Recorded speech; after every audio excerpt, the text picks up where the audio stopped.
Selamat bertemu kembali saudara-saudara kekasih dalam Tuhan kita Yesus Kristus.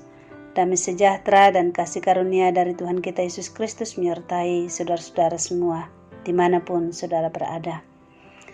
Kita akan kembali mendengarkan sabda Tuhan. Mari siapkan hati dan mari berdoa memohon tuntunan Roh Kudus menyertai kita mendengarkan sabdanya. Mari kita berdoa. Terpujilah Tuhan Bapa yang setiawan. Engkau yang terus menuntun langkah-langkah kehidupan kami dan berikan nafas kehidupan sampai pada saat ini. Hati kami rindu untuk disapa oleh firman-Mu. Berbicaralah kepada kami saat ini ya Tuhan. Ampunilah salah dan dosa kami, perkenankan kami di hadapan hadirat-Mu. Di dalam nama Tuhan kami Yesus Kristus kami berdoa kepada Bapa di surga. Amin. Kita akan baca firman Tuhan dari Matius 4 ayat 12 sampai 17. Sabda Tuhan demikian. Yesus tampil di Galilea. Tetapi waktu Yesus mendengar bahwa Yohanes telah ditangkap, menyingkirlah ia ke Galilea. Ia meninggalkan Nazaret dan diam di Kapernaum di tepi danau di daerah Zebulon dan Naftali. Supaya genaplah firman yang disampaikan oleh Nabi Yesaya. Tanah Zebulon dan tanah Naftali, jalan ke laut, daerah seberang sungai Yordan, Galilea, wilayah bangsa-bangsa lain, bangsa yang diam dalam kegelapan, telah melihat terang yang besar, dan bagi mereka yang diam di negeri yang dinaungi maut, telah terbit terang. Sejak waktu itulah Yesus memberitakan, bertobatlah, sebab kerajaan sorga sudah dekat. Amin. Saudara kekasih Tuhan, ada sebuah kisah. Sony, bukan nama sebenarnya, sempat merasa tidak terima ketika keluarganya harus berpindah dari kota metropolitan ke sebuah desa yang berjarak 300-an kilometer. Ia merasa sulit menerima fakta dan harus meninggalkan kota kelahirannya karena kondisi yang memaksa. Namun siapa sangka bahwa semua itu bagian dari rencana Tuhan. Kelak di daerah yang baru itu, ia tak hanya mengenal Tuhan dengan lebih baik karena bergabung dengan komunitas yang tepat, tetapi juga bertemu dengan wanita yang kini menjadi istrinya.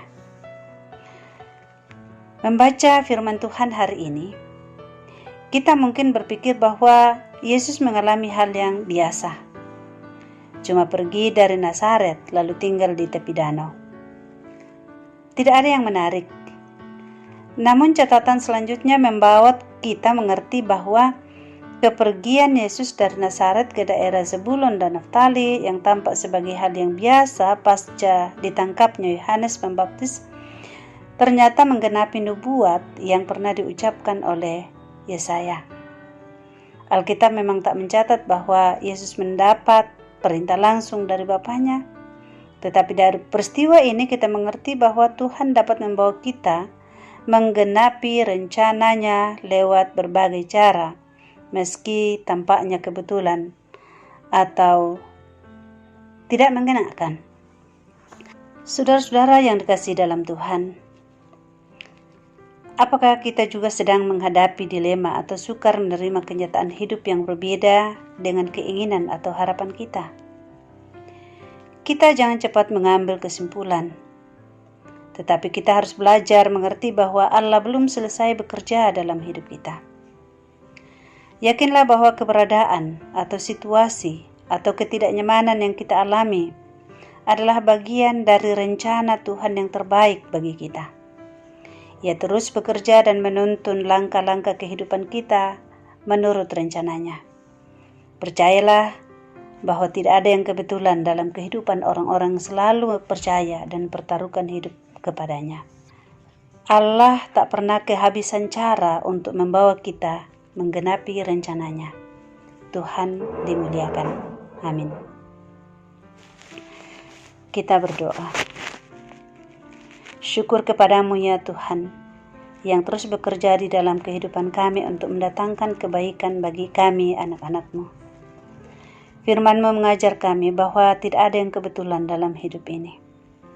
Engkau sendiri yang merancang kehidupan kami menurut rencana-Mu. Dan rancangan Tuhan itu adalah rancangan damai sejahtera. Biarlah kami terus taat menjalani kehidupan kami dalam kebenaran firman Tuhan. Dan kami tahu, sekalipun situasi sering berubah, situasi menjadi sulit, keadaan di sekeliling kami sering tidak mengenakan, tidak memberikan kenyamanan bagi kami. Bahkan ketika banyak harapan-harapan kami yang tidak sesuai dengan kenyataan. Tapi sesungguhnya pengharapan kami yang sesungguhnya ada di dalam Yesus Kristus, yang selalu membawa kami kepada kehidupan yang penuh dengan damai sejahtera. Terima kasih Bapa di surga, kami percaya bahwa dalam masa pandemi COVID-19 tangan Tuhan tidak pernah berhenti untuk menuntun kami. Bahkan di balik setiap peristiwa-peristiwa yang terjadi di kehidupan kami, berilah hikmat untuk mengerti kebenaran-Mu, berilah hikmat untuk mengerti setiap rencana-Mu untuk kehidupan kami. Terima kasih Bapa. Berkati semua pendengar firman-Mu dimanapun mereka berada saat ini. Biarlah kebenaran firman Tuhan ini akan terus menuntun kehidupan mereka di dalam hormat dan takut kepadamu. Terpujilah Tuhan, ini doa kami. Di dalam nama Tuhan Yesus Kristus kami berdoa kepadamu. Amin.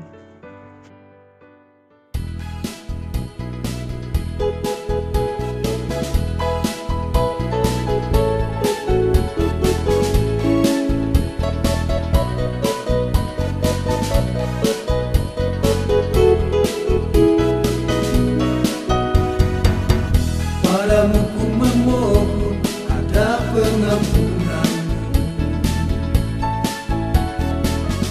karena perbuatannya menyakiti hatimu. Sepanjang hari-hari indah, sepanjang hidup ini, Tuhan tolongilah aku. Aku pun tak pernah merasakan kasih, karena hidup selalu di dalam kegelapan.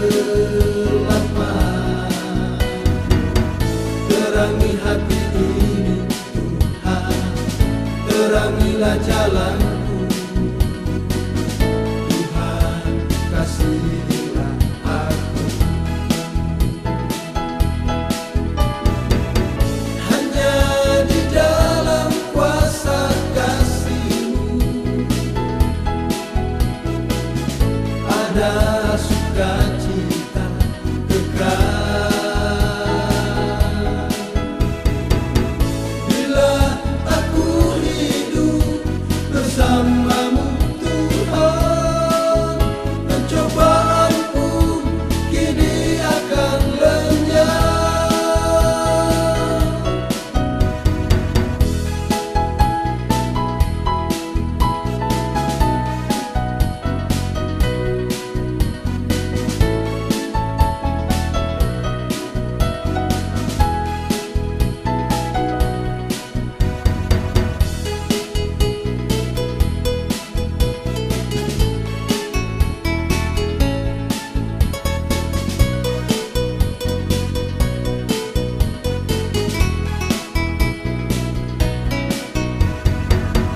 Aku pun tak pernah merasakan kasih-Mu,